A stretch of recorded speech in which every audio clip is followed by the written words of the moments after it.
Bila saya berada di Kuala Lumpur sekarang ini, saya dah tidak tahu identiti Malaysia.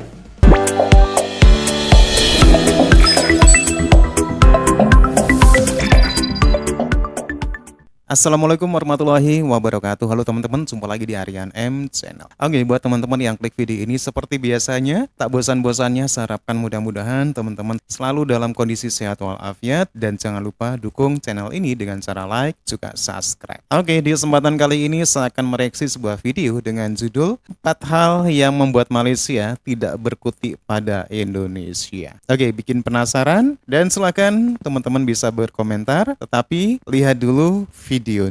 Indonesia yang dulu kita pandang remeh, kita pandang rendah. I've got an itch I can't scratch, I'm missing a piece that completes a whole part of me, an open wound scar to see. Everybody come here, gather round, welcome to the freak show, the best in town. What the hell's wrong with me? I don't get along with anybody, honestly. I've been living in my own head constantly, thoughts jumbled around, think I need a new lobotomy. Wait, all these thoughts are too negative. I don't wanna get lost in the sedative. Gotta show what I got, I'm competitive. You know I'm about to go off, I won't let it win. I'll take a stab, I wanna chase a bag. I wanna weigh, I can change all the things I lack. I gotta face the facts, I got a taste in that. Got me obsessed with the rest, I got an itch to scratch. Bagi orang Malaysia kebanyakan, tentu saja Indonesia adalah sebuah negara yang tidak lebih maju dari Malaysia. Namun semakin ke sini, terlihat jelas bahwa Indonesia mulai mampu mengungguli Malaysia di beberapa bidang dan nyaris sulit dikejar. Bukan itu saja, netizen yang selama ini sering membuli Indonesia juga seakan kehabisan peluru, dan harus menerima pil pahit mendapati serangan bertubi-tubi dari netizen Indonesia. Lalu, hal apa saja yang membuat para netizen Malaysia lumpuh saat menghadapi netizen Indonesia? Teruskan menonton video.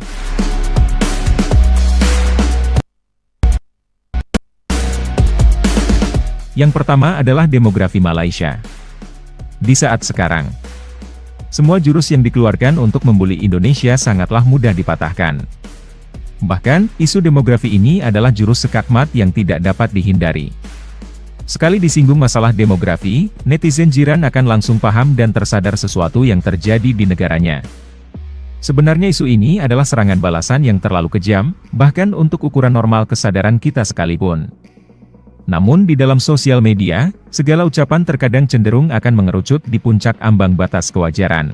Isu demografi di sana bukan hanya sekedar mempengaruhi mentalitas warga Bumi Putra. Akan tetapi sudah sampai tahapan akut, di mana nama Malaysia berangsur tidak relevan dengan apa yang dicitrakan, sebagai negaranya orang Melayu di ruang kolong langit ini.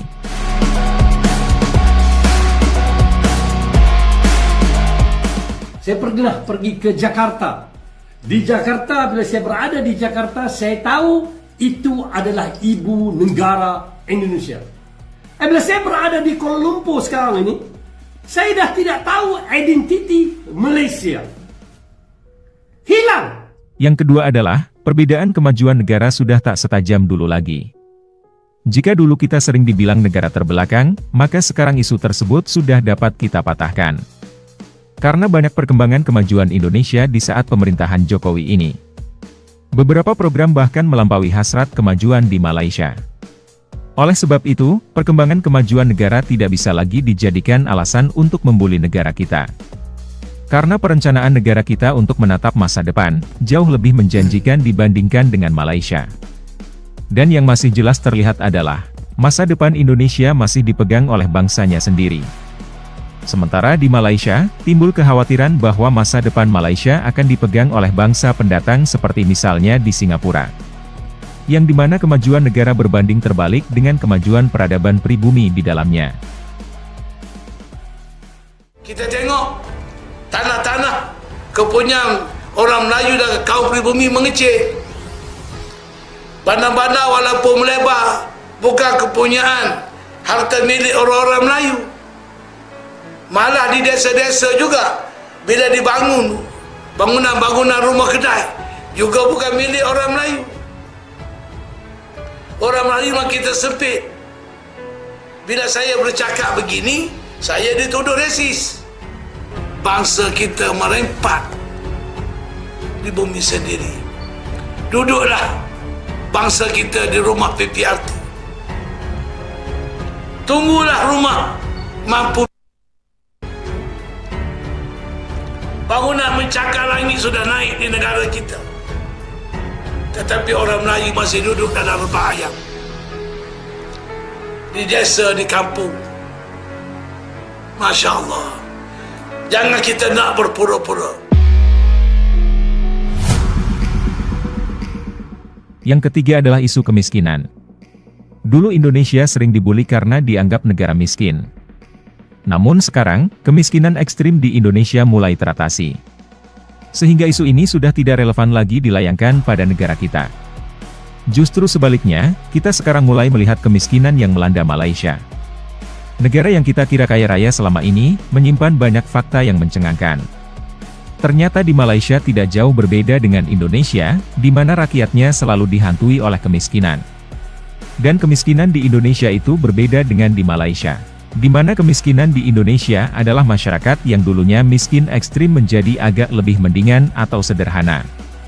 Sedangkan di Malaysia adalah rakyat yang dulunya sejahtera yang kini mulai mengalami kesulitan ekonomi. Pada kejadian seperti itu, mental Indonesia jelas lebih unggul dikarenakan mengalami peningkatan. Dan semangat untuk keluar dari jurang kemiskinan semakin menggeliat di kalangan penduduk Indonesia yang masih berada di ekonomi menengah ke bawah. Malaysia dianggap bukan lagi milik bangsa Bumiputera apabila soal kemiskinan masih lagi tidak dapat diatasi sebaiknya. Bekas Perdana Menteri Tun Dr. Mahathir Mohamad berkata orang Melayu masih berdepan kemiskinan apabila sehinggakan terpaksa menjual tanah sendiri. Orang Melayu miskin, mereka menjual tanah. Kita dapati bahawa walaupun kita mempunyai simpanan tanah simpanan Melayu, tanah simpanan Melayu pun kerap kali dijual juga. Jadi kalau kita terus kegiatan menjual tanah, walaupun Malaysia ini akan dinamakan tanah Melayu, itu bukan official, tetapi sebenarnya dimiliki oleh orang lain, seperti yang berlaku di Singapura. Yang keempat adalah militer kuat dan rasa nasionalisme rakyat Indonesia yang begitu tinggi. Tidak dapat dipungkiri lagi, kalau rakyat Indonesia adalah manusia-manusia yang memiliki rasa nasionalisme sangat tinggi terhadap negerinya. Dapat dimaklumi, karena kemerdekaan bangsa ini diperoleh melalui perjuangan dan tumpah darah melawan bangsa penjajah. Ini pun lantas membuat mereka selalu militan dalam menanggapi serangan-serangan yang dilayangkan pada Indonesia. Baik di dunia nyata maupun dunia maya. Banyak negara lain gentar apabila menghadapi netizen Indonesia, termasuk diantaranya adalah Malaysia. Ditunjang dengan postur militer yang semakin jauh di atas Malaysia, netizen Indonesia tidak lagi tanggung-tanggung memberikan balasan terhadap apa yang direndahkan. Dalam artian, Indonesia sudah tidak seperti dulu, yang sanksi diserang Malaysia apabila ketegangan memuncak ke dunia nyata seperti kasus Ambalat. Netizen Malaysia jelas mengetahui akan hal tersebut. Dan sekarang, mereka akan lebih berhati-hati apabila menyinggung perasaan rakyat Indonesia. Rakyat yang mengenali persis, siapa-siapa yang pernah melukai perasaannya. Dan hanya warga Malaysia yang ceroboh saja yang nekat merendahkan Indonesia. Karena rakyat Indonesia sekarang sudah semakin bersatu dan semakin bangga terhadap negeri yang sangat dicintainya ini. Oke teman-teman ya, demikian satu ulasan video dengan judul 4 hal yang membuat Malaysia tidak berkutik pada Indonesia dari Elite Group Indonesia. Jangan lupa di subscribe juga ya. Oke teman-teman ya, bagaimana dengan ulasan video ini? Apakah teman-teman setuju? Silahkan teman-teman bisa berkomentar dan jangan lupa like and subscribe. Terima kasih dan wassalamualaikum warahmatullahi wabarakatuh.